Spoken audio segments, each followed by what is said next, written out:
ha iloobin wanaagga waxaad tahay saxaabiyad.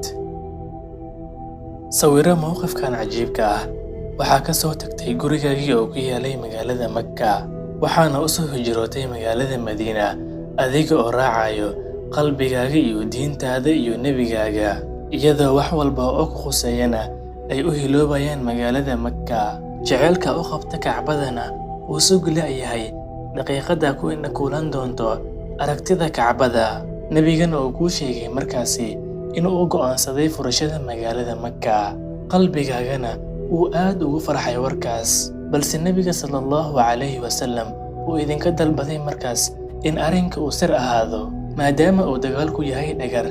Nebigana uu doonay markaas in uu magaalada ku furto khasaaraha ugu yar.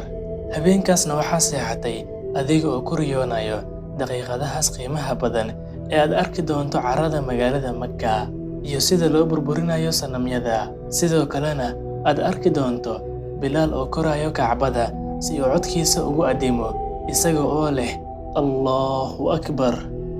Balse uu markaas si kadis ah ku dhaco arrin qalqal gelinayo riyadaada. Nebigana uu u wacay markaas 3 ka mid ah asxaabtiisa: Ali bin Abi Talib, Zubayr bin Cawaam, Miqdaad bin Aswad, si ay u qabtaan howl halis badan oo degdeg ah. Wuxuuna u tilmaamay meel halkaasna ay kula kulmi doonaan naag wado fariin lagana rabo inay ku keenaan si degdeg ah wax walba oo dhaco. 3dii geesina ay baxeen markaas iyaga oo raadinayo naagta u sheegay nebigooda Muhammad sallallahu alayhi wasallam oo aan ka hadlin hawadiisa. Waxay la kulmeen naagtii waxayna ka dalbadeen inay siiso fariinta, balse way inkirtay arrinkaas.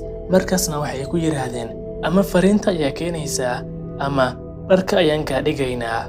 Ayadana markay ogaatay inay go'aansadeen baaritaankeeda ayay ka soo bixisay fariinta timaheeda dhexdooda, halkaasoo ay markii horeba ku qarisay. Geesiyadii u dirsaday Nebiga sallallahu alayhi wasallam waxay soo qaadeen fariintii waxayna u soo laabteen Nebiga. Nebiga ayaa wuxuu furay fariinta, balse waxaaba ku qornaa ka timid Xaatib bin Abi Baltaca kuna socoto Quraysh, isagoo u sheegayo inuu Nebiga sallallahu alayhi wasallam go'aansaday inuu furto magaalada Makka. Arrimaha ciidanka marka laga hadlayana arrinkaas waxaa lagu magacaabaa qalqal amni. Haddaa rabtana waxaa dhihi kartaa khiyaano weyn. Xaatib bin Abi Baltaca ayaa istaagay markaas isagoo qiil u raadinayo wuxuu sameeyey. Wuxuu sheegay in magaalada Makka ay u joogaan ehel iyo caruur oo Quraysh ay dhibeen, isagana uu rabay markaas inuu dhibka uga yareeyo fariintaas. Iimaanka qalbigiisa ku jirana uu la mid yahay sida buur. Nebiga sallallahu alayhi wasallam wuu aqbalay cudurdaarka uu sheegay Xaatib, balse Cumar bin Khattab oo ahaa nin ku adag diinta Alle ayaa waxa uu yiri: Rasuul Allah way amar aan munaafiqan madaxa ka jaree. Nebiga sallallahu alayhi wasallam wuxuu yiri markaas: Maya Cumarow, wuxuu ka qayb galay dagaalkii Badar.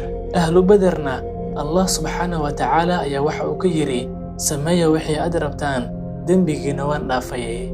Daacadnimada Nebiga sallallahu alayhi wasallam xitaa ficilkaas aadka u xun kuma uusan iloobin wanaagga uu saaxiibkiisa horay u sameeyey. Adigana ha iloobin wanaag walba oo lagu sameeyo. Adiga iyo ninkaaga markaa iskhilaaftaan ha iloobin waqtiyadii quruxda badnaa ee aad soo marteen. Xasuuso hadiyadihii quruxda badnaa ee qalbigaaga farxadda ka buuxiyey. Xasuuso naxariistii iyo dhimrintii uu kuu sameeyey maalinkaa xanuunsatay. Xasuuso safar uusan rabin markii hore inuu aado, balse uu adiga darta u aaday sababtoo ah wuxuu rabay farxaddaada. Xasuuso haddii uu maalin wax kaa baqaylo inuu marar badan deeqsi kuu ahaa. Haddii uusan waqtiga u saamixin inuu kuu geeyo ehelkaaga, ogow marar badan inuu sameeyey sidaas. Haddii uu kaa xanaaqo maanta, ogow marar badan inuu ku cafin jiray. Xasuuso erayadii quruxda badnaa ee sida jaceylka ku dheehan uu kuu dhihi jiray. Nebigaaga Muhammad ah ma iloobi jirin wanaagga ee isaga ku dayo oo ha iloobin adigana. Maxaa u rabtaa mar walba qof walba inuu noqdo malaa'ig? Nebigaaga Muhammad ah wuxuu ahaa mid daacad ah. Saxaabiyadna ma noqonaysid haddii aadan ku dayan isaga. Maalin maalmaha ka mid ah ayaa Nebiga sallallahu alayhi wasallam waxa u yimid wafdi ka socday Musaylimatul Kaddaab. Wuxuu weydiiyey Nebiga markaas: ma rumaysan tihiin inuu nebi yahay? waxay yiraahdeen haa. Wuxuu yidhi, haddii aan la dilin fariinsadayaasha waan idin dili lahaa. U fiirso, waxay beeniyeen nebinimadiisa. Nin kale oo beenaale ahna waxay ka dhigteen nebi oo way rumeeyeen. Saasay tahayna xanaaqiisu kama saarin daacadnimadiisa.